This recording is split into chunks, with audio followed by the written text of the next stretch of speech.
apa yang Nabi lakukan di dalam melakukan ataupun perlakuan Nabi kepada sang istri, kepada istri-istrinya.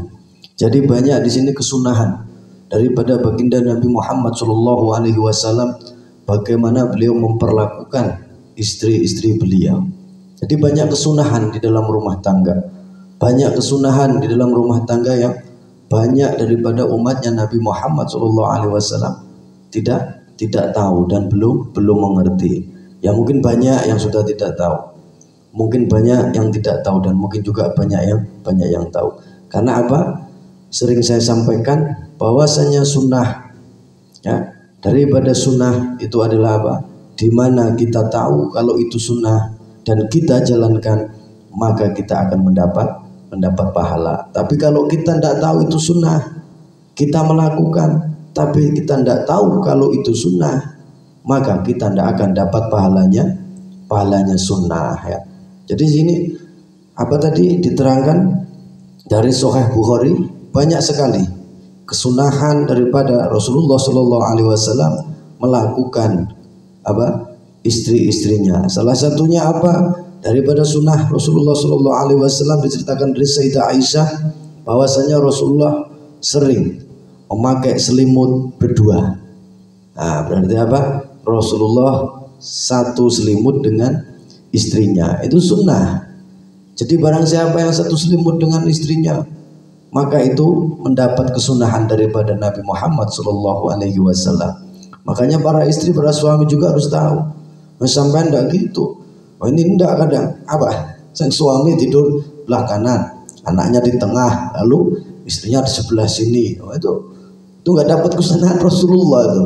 Sama sering mungkin kan gitu, ataupun istrinya di pinggir, anaknya di sini tengah, anaknya lagi, saking banyaknya anaknya kecil-kecil, akhirnya apa? Suaminya tidur di bawah. Nah itu ya bagus, ya, yang tidak jadi masalah. Cuma apa? Itu tidak pernah dilakukan oleh siapa? Rasulullah SAW. Dari apa dikatakan sunnah, yang nomor satu adalah Rasulullah sering berselimut dengan istrinya, ya. Lalu yang seterusnya, yang kedua, kesunahan yang kedua daripada perlakuan Rasulullah kepada istrinya, yaitu apa? Rasulullah sering mencium istrinya. Mencium istrinya banyak yang Rasulullah cium. Tah itu dari cium tangan seorang istri, loh. Istri ini kulit nuwun sewu, ya. Mohon maaf. Istri itu kalau sering dicium tangannya, fa insyaallah, ya, itu akan menjadikan tambah sayangnya seorang istri kepada suami. Jadi tidak hanya suami tahu yang dicium tangan nih, sang istri pun Rasulullah pun pernah melakukan mencium tangan daripada istrinya Rasulullah, termasuk mencium keningnya, ya, apa batuk ini, ya, kening, dan mencium ubun-ubun. Nah, ini ubun-ubun juga ini sunnah daripada baginda Nabi Muhammad SAW. Sayyidah Aisyah pun menceritakan bahwasanya kalau sudah Rasulullah itu biasanya mendatangi istrinya, ya, bahkan mendatangi Sayyidah Aisyah, terus sering memegang lehernya lalu mencium apa? Ubun-ubunnya, dicium ubun-ubunnya supaya apa? Kembali lagi supaya di mana saat sang suami pergi, istri selalu ingat sama suami. Di mana suami keadaan dimanapun, istri selalu ingat dan selalu sayang kepada suaminya. Jadi ada pusat perhatian di dalam pikiran istri itu selalu mengingat sang suami. Nah itu yang dilakukan oleh baginda Nabi kita, ya. Mudah-mudahan kita juga kalau mau melakukan, kita dapat pahala kesunahan Rasulullah, ya. Jangan sampai kalah. Iki wis nggak tahu atus, nggak pernah mandi, nggak pernah sampuan, itu cium apa iki api, ya ndak gitu juga, ya. Apa itu bojomu, ya. Apa itu istrimu, ya. Nomor tiga apa? Yaitu Rasulullah SAW sering mandi berdua dengan istrinya. Ingat, mandi berdua dalam satu wadah.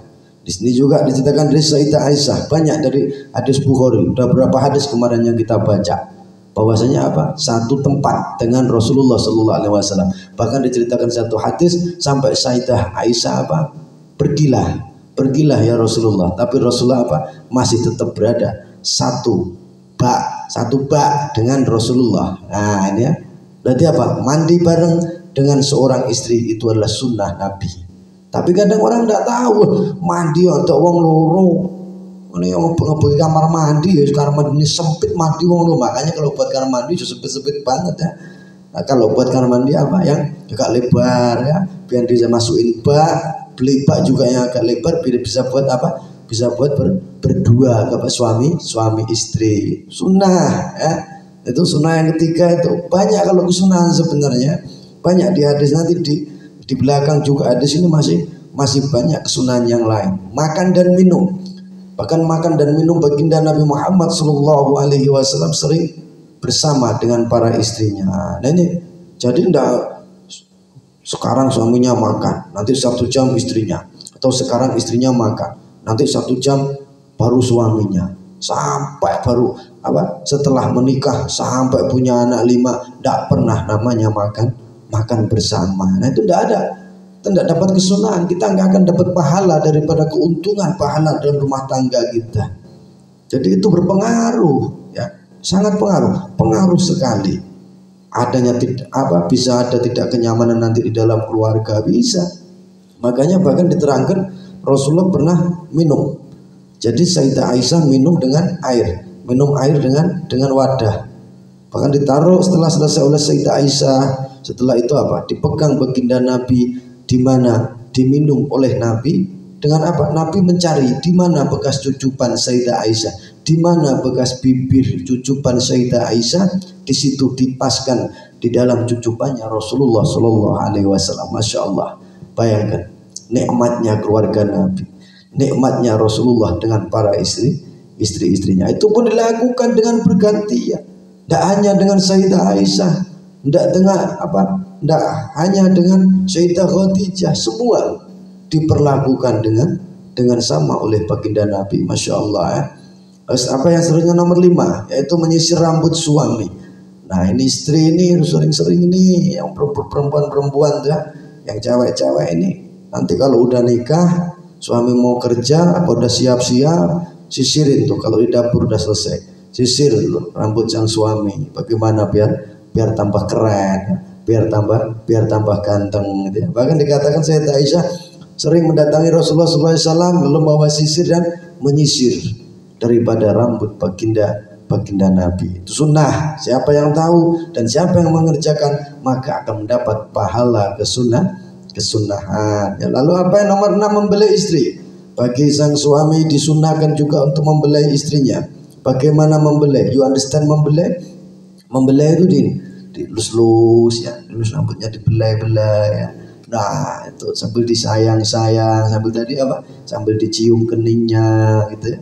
Iya, itu adalah sunnah daripada Rasulullah. Kadang kita nggak ngerti. Sekarang kita ngerti kalau membelai rambut seorang istri itu adalah sunnah. Maka kalau kita kerjakan, kita akan mendapat pahala daripada kesunahan yang dilakukan oleh baginda Nabi Muhammad SAW ya. Itu sunnah. Terus yang selanjutnya apa? Membantu pekerjaan rumah, itu juga sunnah Rasulullah.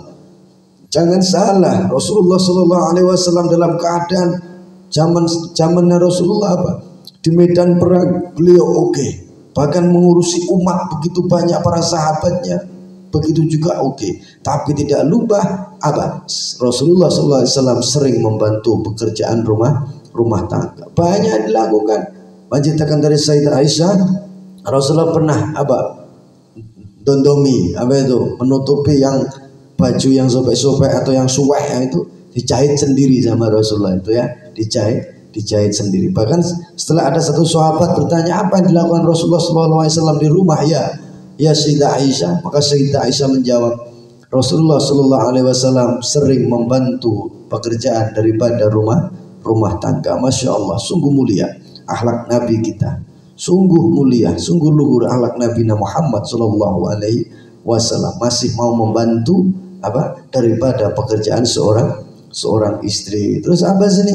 Ingat Rasulullah juga sering memberi hadiah kepada istri-istrinya ya. Memberi hadiah walaupun istri, makanya jangan sering minta sampean. Jangan sering aku dibeliin hadiah, jangan.